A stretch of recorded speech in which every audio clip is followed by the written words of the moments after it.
आकांक्षा, आप यूक्रेन में थी। पहले बताइए, क्या वहाँ पर पढ़ाई कर रही थी, किस लिए गई थी और कब गई? मेडिसिन और इन ईयर 2019 सितंबर में मैं हम्म, जी। उसके बाद वहीं थी। गई। जी, उसके बाद से वहीं थी। मैं लास्ट ईयर आई थी आफ्टर 2 इयर्स। मैं लास्ट ईयर कोविड की वजह से जब ऑनलाइन हुआ था तब वापस आई थी और अभी सितंबर में वापस। जी।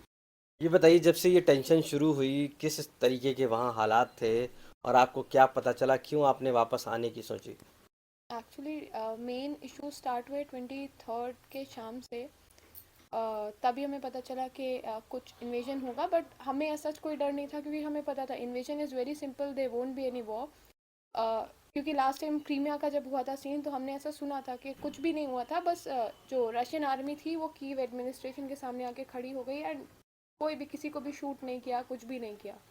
तो हमें भी यही सीन था कि कुछ भी नहीं होगा एंड बॉम्ब अटैक्स जो भी हुए थे वो हमारे आसपास नहीं हुए। एज सच कोई डर नहीं था। ओके। ये बताइए कि आप वहाँ से, यानी कि जब बॉर्डर पहुँची हैं, तो आपने तकरीबन बताया 13 किलोमीटर पैदल चली थी। 8 घंटे आपको लगे स्टे करने में वहाँ पे। जिस तरीके से क्या सिचुएशन थी बॉर्डर तक पहुँचने में? एक्चुअली 8 किलोमीटर पहले तक वहाँ पे कार्स पार्क थी, तो कार्स की वजह से बस जा नहीं पा रही थी। तो बस ड्राइवर का भी बहुत ज़्यादा थैंकफुल है कि उसने एटलीस्ट मान गया वो इस सब कंडीशन में, और उसके बाद उसने वहाँ पे छोड़ा। काफ़ी सेफली उसने वहाँ पे छोड़ा। उसके बाद फिर वहाँ से हम लोग 8 किलोमीटर तक गए। उसमें बहुत ज़्यादा टाइम नहीं लगा क्योंकि ठंड थी, तो एज सच प्रॉब्लम नहीं हुई। फिर हम बॉर्डर पहुँचे। बॉर्डर पे बहुत ज़्यादा ही स्टूडेंट्स थे, अप्रॉक्स 2000 और 3000। ओके। कितना टेम्परेचर था और आपको पैदल क्यों चलना पड़ा, और आपको जब बॉर्डर क्रॉस किया तब कितना समय लगा? 8 किलोमीटर चलने की वजह यही थी कि आपको जब किसी भी कंट्री से दूसरे कंट्री जाना होता है, अगर आप बाय कार और बाय एनी व्हीकल ट्रैवल कर रहे हो तो आपको व्हीकल का वीज़ा लगता है। That is very costly. तो आधे लोग तो अपनी कार्स वहीं पे छोड़ करके अपना वीज़ा लेके निकल रहे थे, जिसमें से मोस्टली यूक्रेनियंस थे क्योंकि यूक्रेनियंस को ऑन अराइवल वीज़ा है वहाँ पे। तो उन्हें कोई ऐसा सच डॉक्यूमेंटेशन का चाहिए नहीं होता है, बस यूक्रेन पासपोर्ट पे वो रोमानिया या फिर किसी भी यूरोपियन कंट्रीज़ में एंटर कर सकते। तो वो अपनी कार्स वहीं पे छोड़ दे रहे थे, तो लाइन बहुत ज़्यादा ही हो गई थी, क्यू हो गया था, तो रोड पूरा ब्लॉक था वहाँ पे। इस वजह से हमें 8 किलोमीटर चलना पड़ा। उसके बाद वहाँ पे गए तो वहाँ पे काफ़ी ज़्यादा ही रश था। ओके। लाइक हमारा पॉपुलेशन ही बहुत ज़्यादा है वहाँ पे। इजिप्शियंस भी थे बट इजिप्शियंस बहुत कम है, तो वो बहुत आराम से ही निकल गए थे। सिर्फ हमें ही प्रॉब्लम हो रहा था क्योंकि हम इतने ज़्यादा हैं। आपको बॉर्डर क्रॉस करने में 13 घंटे लग गए, क्या वजह थी वहाँ पर? चूँकि किस तरीके का रश था? क्या इंडियन एम्बेसी का कोई सपोर्ट था? चूँकि आपको इतना समय क्यों लग गया? एक्चुअली उस वक्त तक बॉर्डर के अपोजिट साइड पे कोई भी ऑफिशियल प्रेजेंट ही नहीं था। कोई भी ऑफिशियल नहीं था जो हमें असिस्ट कर सके, हमें हेल्प कर सके, हमारा लिस्ट दे सके उन्हें। तो इस वजह से इतना रश था। सभी लोग को चाहिए था कि वो पहले से पहले निकल जाएं, तो इसीलिए शायद इतना रश था और इतना टाइम लगा। और यूक्रेनियंस को भी बहुत इशू हो रहा था क्योंकि उनकी सारी मिलिट्री अभी वॉर में लगी हुई, तो वो उधर पे अपनी फोर्सेस नहीं बढ़ा सकते थे। उधर पे सिर्फ दो ही, लाइक दो मिलिट्री ऑफिसर्स थे, तो वो कंट्रोल ही नहीं कर पा रहे थे। इतना ज़्यादा रश, इतना ज़्यादा ये इनडिसिप्लिन टॉलरेट ही नहीं हो रहा था उनसे।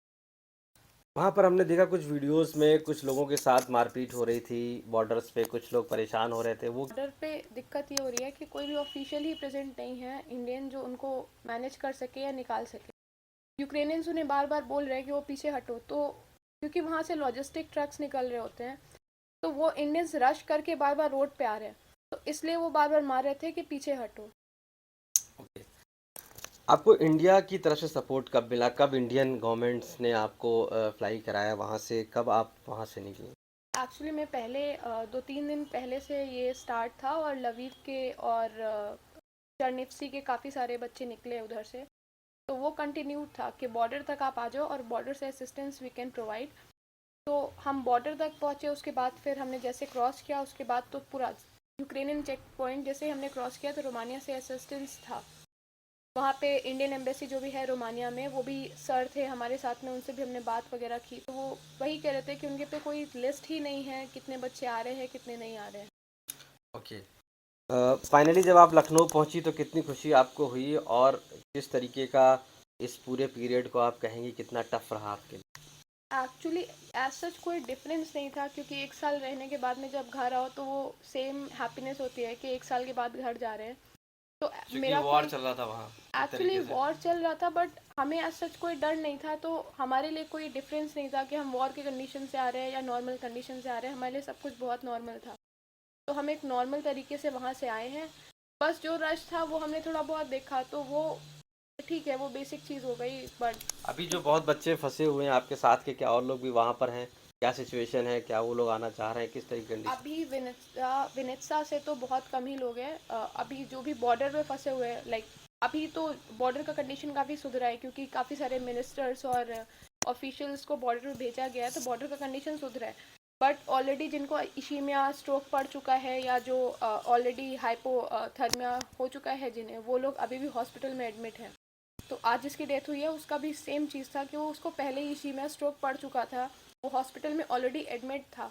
तो ये आकांक्षा थी, साफ तौर से इनका मानना है तकरीबन 8 किलोमीटर पैदल चली और 13 घंटे बॉर्डर पे इनको पार करने में लगे और उसके बाद -डिग्री टेम्परेचर में रहना पड़ा, जिसके बाद ये भारत अपने देश वापस आ चुकी हैं।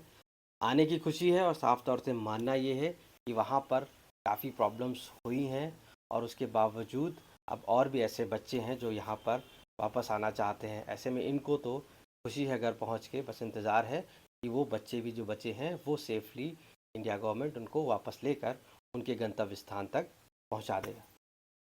लखनऊ से आशीष श्रीवास्तव, आज तक।